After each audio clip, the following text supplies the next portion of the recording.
ओम श्री परमात्मने नमः। ओम श्री गुरुभ्यो नमः। ओम श्री ऋषिभ्यो नमः। सर्वेभ्यो नमो नमः। देववाणी संस्कृतम ई गुरुकुलम प्रति भवतां सर्वेषां हार्दं स्वागतम्। देववाणी संस्कृतम ई गुरुकुलम में आप सभी महानुभावों का हार्दिक अभिनंदन है। मित्रों, संस्कृत भाषा शिक्षण की आज हम 51वीं कक्षा को पढ़ने जा रहे हैं। मित्रों, चलिएगा अब हम अपनी कक्षा को आगे बढ़ाते हैं। गत कक्षा में मैंने आपको इस द्वितीय भाग का चौथा अभ्यास का गृह कार्य दिया था, उसका मिलान करा दिया था और कुछ पांचवें अभ्यास का शब्दकोश पढ़ा दिया था आपको। ठीक है, तो उसमें हमने गुरु शब्द के रूप मुख्य रूप से हमको सीखने थे। तो उसमें मुख्य रूप से गुरु शब्द के रूप आए थे और गुरु के रूप हमें याद कराने हैं। वैसे हमने करा दिए हैं, परंतु आज मैं बोर्ड पर लिख करके ही आपको याद कराऊंगा। थोड़ा समय लगेगा, कोई परेशानी नहीं, परंतु सबका अच्छी प्रकार से अभ्यास होना। ठीक है, अब इसको हटा देते हैं हम।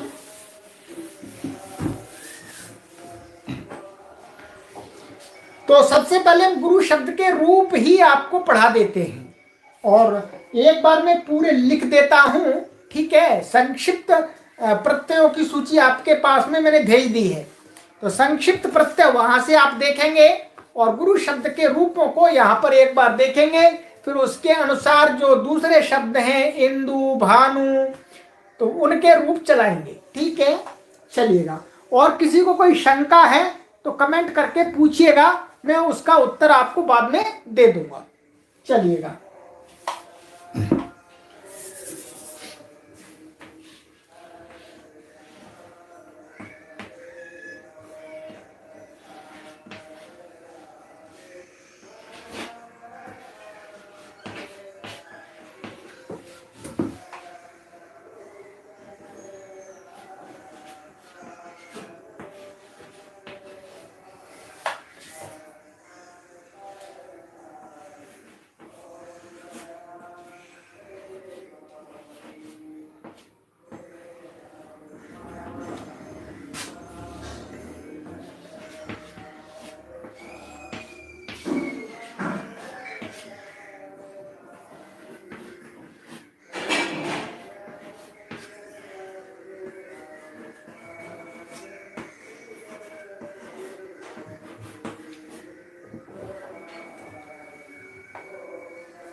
और मैं अभी उच्चारण करके आपको बतलाता हूँ, कमेंट करके बताइएगा ये रूप सभी आपको दिख रहे हैं अच्छी प्रकार से, कृपया जल्दी से बताइएगा। ये पूरा टेबल दिख रहा है आपको?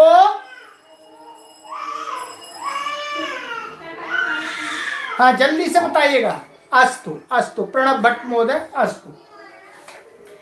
तो आपको मैं अभी ये बतला देता हूं उच्चारण करने से पूर्व। इसमें दो प्रकार के रू हैं, एक दीर्घ रू और एक ह्रस्व रू। ये आपको भी अंतर समझना है। जहां ह्रस्व रू है वहां ह्रस्व लिखना है, रू माने र में ऊ, और जहां दीर्घ है वहां दीर्घ लिखना है। ह्रस्व और दीर्घ लिखने के लिए इस प्रकार का प्रयोग होता है। ये ह्रस्व रू है, और जब इसमें दीर्घ लिखते हैं तो इसका स्वरूप ऐसा हो जाता है। ये आपको अपना अंतर समझना है, ठीक है। जब भी आप लिखेंगे तो आपको समझना है ये ह्रस्व रू है, ये दीर्घ रू है। इसमें दोनों प्रकार के प्रयोग हैं, ठीक है।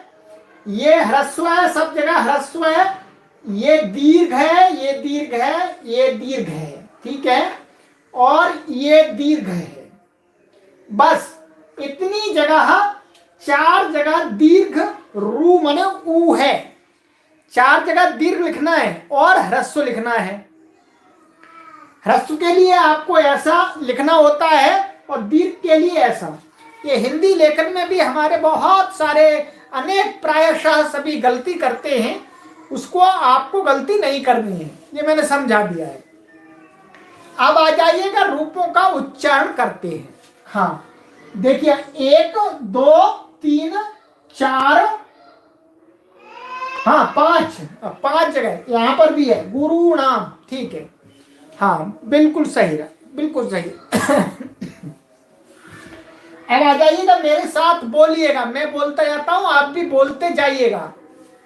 गुरु गुरु गुरवाह, गुरुम गुरु गुरून, गुरुणा गुरुभ्याम गुरुभिः, गुरवे गुरुभ्याम गुरुभ्यः, गुरोः गुरुभ्याम गुरुभ्यः, गुरोः, यहाँ विसर्ग छूट रहा है, गुरोः गुर्वोः गुरूणाम, गुरौ गुर्वोः गुरुषु, हे गुरो हे गुरु हे गुरवाह, ठीक है।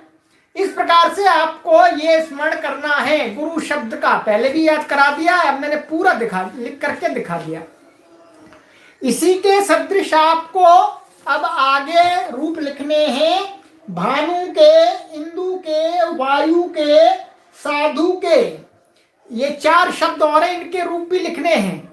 तो जो आगे लिखेंगे आप, उसमें क्या है, यहां पर न रहेगा, यहां और यहां 2 जगह इसमें रणा हो गया है, क्योंकि र है इसके अंदर, इसलिए उनमें र नहीं है, इसलिए उनमें नहीं रहेगा। ये आपको ध्यान रखना है और लिख करके हमें भेजना है, ठीक है। और लिखने में सावधानी पूरी बरतनी है। कहां पर हलंत है, कहां पर दीर्घ है, कहां पर ह्रस्व है, ये अवश्य ध्यान देना है।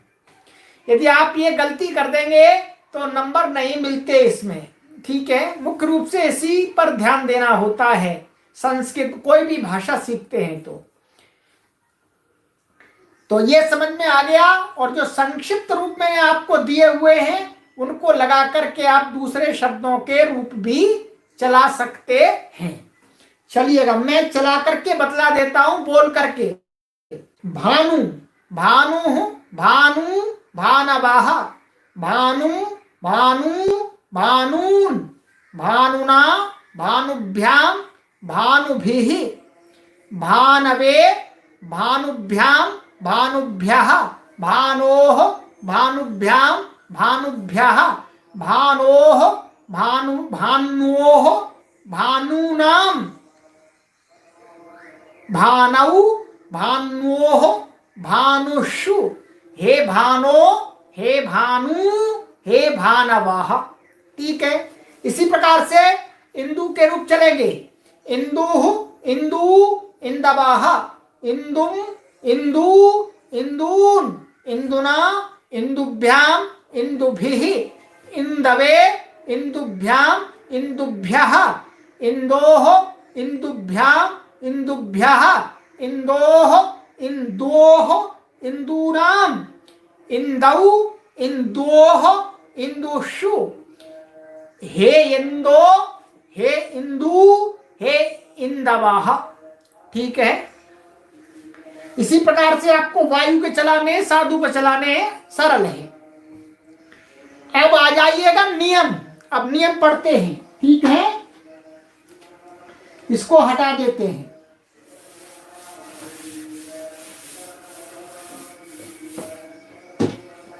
अब नियम पुस्तक में देखिएगा। हाँ, नियम 11 कहते हैं तृतीया, कर्ण कारक में तृतीया विभक्ति होती है।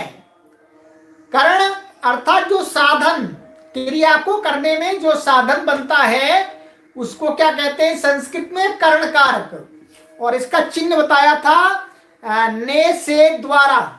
जिस शब्द के पीछे ने लग जाए, ने से और द्वारा, जिन शब्दों के पीछे लग जाता है तो उनमें तृतीया हो जाती है। वही नियम यहां है। तो जैसे कहते हैं कंदुकेन क्रीडति, क्या उदाहरण दिया जी? कंदुकेन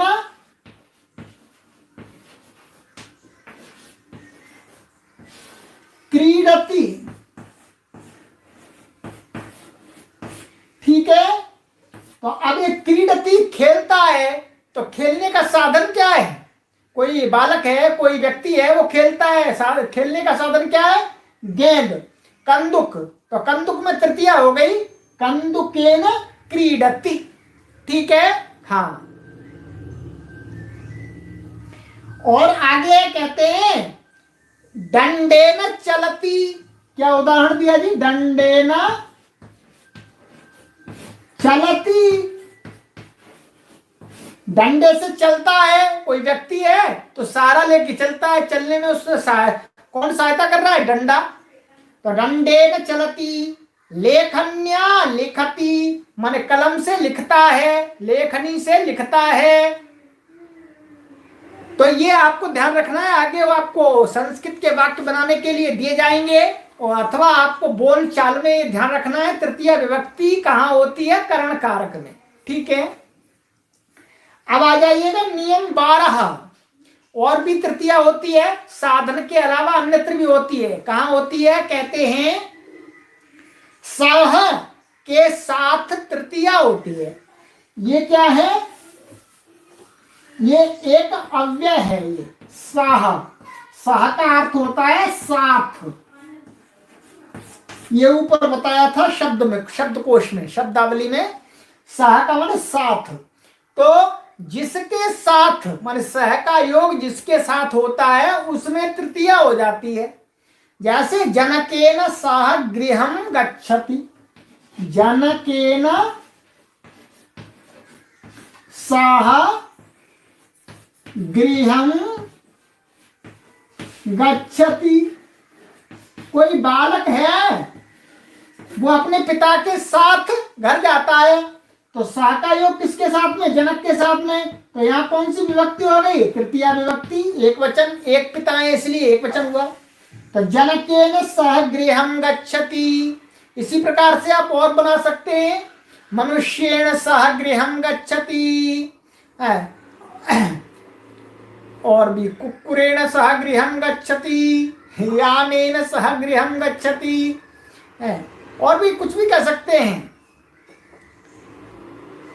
तो सह के योग में तृतीया विभक्ति होती है। पीछे भी बतलाया, अब भी बतला रहे और आगे भी बतलाया जाएगा बार बार। तो पिता के साथ घर जाता है। तो ये दूसरा नियम आपका कंप्लीट हो गया इस अभ्यास का। अब आ जाइएगा नीचे संस्कृत लिखी हुई है, ठीक है, उनकी हिंदी बनानी है। इन वाक्यों को ध्यान से पढ़ो और हिंदी बनाओ। हिंदी बनानी है और नियम घटाने। गुरु विद्यालयम गमिष्यति, ठीक है। तो इसमें मुख्य रूप से अभी आगे बताएंगे आपको लिट लकार का प्रयोग करना है। किस लकार का प्रयोग करना है? लिट लकार का। ये लिट, तो जितनी भी धातु अभी तक आई हैं उनके लिट लकारों का प्रयोग होगा। तो उसका रूप नीचे बताएंगे, आप देख पा रहे होंगे। तो गुरु विद्यालयम गमिष्यति, गुरु विद्यालय को जाएगा या जाएंगे, ऐसा भी कह सकते हैं।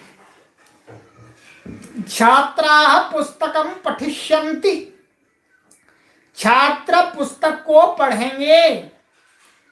प्रातः भानु उदेति, उदेति का अर्थ होता है उदय होना, सूर्य का उदय होना। तो सूर्य प्रातः काल उदय होता है, मीन्स निकलता है। नक्तम इंदु उदेति, रात्रि में, नक्तम ये अव्यय है और उसका अर्थ है रात्रि में। तो रात्रि में इंदु माने चंद्रमा उदेति, चंद्रमा निकलता है जी।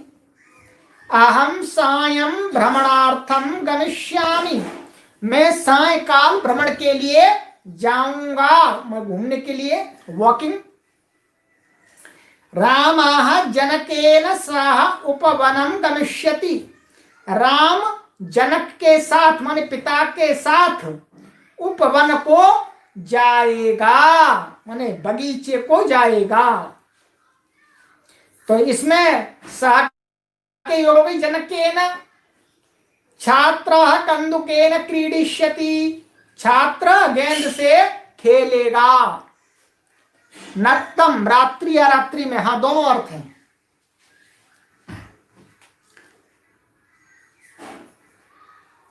सा लेखन्या लेखम लेखिष्यति, वह लेखनी से लेख को लिखेगा। साधु सत्यम वदिष्यति, साधु सत्य बोलेगा। वायु चलती, वायु चलती है माने हवा बहती है, या चलती का अर्थ है बहना। तो ये मैंने उदाहरण वाक्य आपको पढ़ करके इनकी हिंदी भी बतला दी, और इसमें लिट लकार के प्रयोग अधिक हैं। अब ये आगे आपको जो धातुएं अभी तक आई हैं उनके लिट लकार के रूप दिखा रहे हैं, ये आपको ध्यान से देखने हैं पुस्तक में अपनी। जैसे पठ का लिट लकार में क्या बनेगा? पठिष्यति, फिर उसका रूप चलाना है आपको। पठिष्यति, पठिष्यतः, पठिष्यन्ति, पठिष्यसि, पठिष्यथः, पठिष्यथ, पठिष्यामि, पठिष्यावः, पठिष्यामः। तो इस प्रकार से आपको आगे भी चलाने हैं। पिछले भाग में सभी 5 लकारों के रूप याद करा दिए थे आपको। लिख का बनेगा लेखिष्यति, गम का गमिष्यति, दृश्य का द्रक्ष्यति बनता है, ठीक है। ये ध्यान रखेंगे, जो दृश्य धातु है ये, इसका क्या बनता है? इसका बनता है लिट लकार में द्रक्ष्यति, ऐसा, ठीक है, द्रक्ष्यति। और आगे वद का बनता है वदिष्यति, चल का चलिष्यति, पत का पतिष्यति, स्था का स्थास्यति, पा का पास्यति, प्रच्छ का प्रक्ष्यति, क्रीड का क्रीडिष्यति और खाद का खादिष्यति, ठीक है।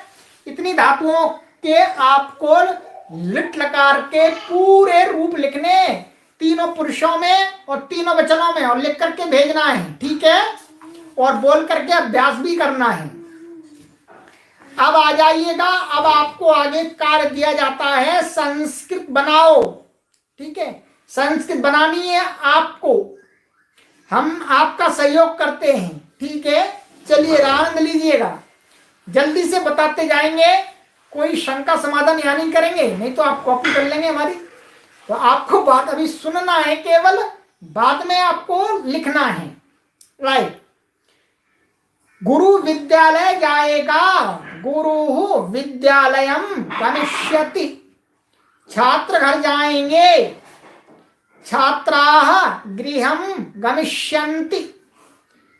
सूर्य सवेरे उदय होता है, भानु प्रातः उदेति।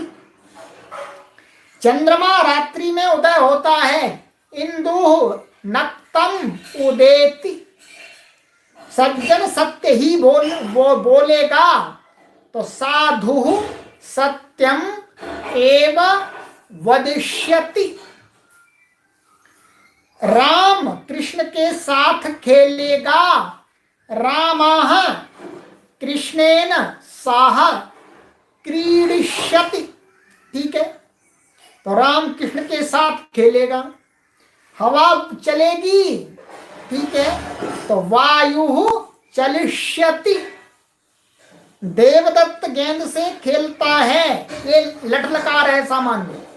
देवदत्ता कंदुकेन क्रीडति। कृष्ण कलम से लिखता है, तो कृष्ण लेखन्या लिखति, ये लट लकार है सामान्य। मैं प्रातः घूमने के लिए जाऊंगा, अहम प्रातः भ्रमणार्थम गमिष्यामि। ठीक है, घूमने के लिए इसका बनेगा भ्रमणार्थम। श्याम पिता के साथ बगीचे में जाएगा, श्यामः जनकेन सह उद्यानम गमिष्यति। तो ये संस्कृत के वाक्य भी मैंने आपको बना करके बतला दिए। अब आइएगा आप, नीचे कुछ वाक्य दिए जा रहे हैं आपको, ठीक है, कुछ आपको वाक्य दिए जा रहे हैं, उनको शुद्ध करना है, और ये आपको ही शुद्ध करना है। जैसे ते पुस्तकम पठिष्यति लिखा है, सही लिखना है आपको, मैं नहीं बताऊंगा, अभी चेक कराऊंगा आपको समूह में। ये चार वाक्य हैं, इनको शुद्ध, ये चार वाक्य हैं, इनको शुद्ध करना है जी। ठीक है, एक वचन के लिखने ही बस, बहुत सरल कर दिया डॉक्टर कपिल देव महाराज जी ने।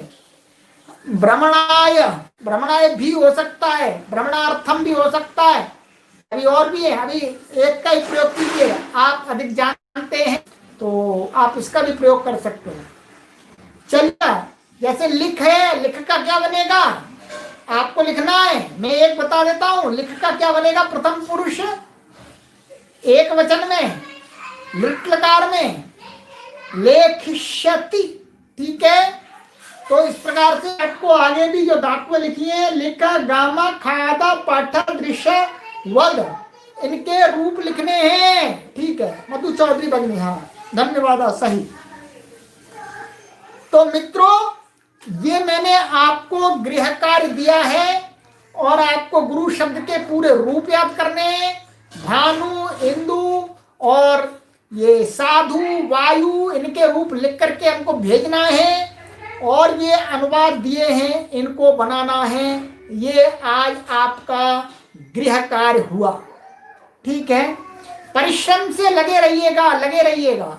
ठीक है, ये कार्य हमें करके भेजिएगा आप, और फिर आगामी कक्षा में हम आपसे मिलते हैं।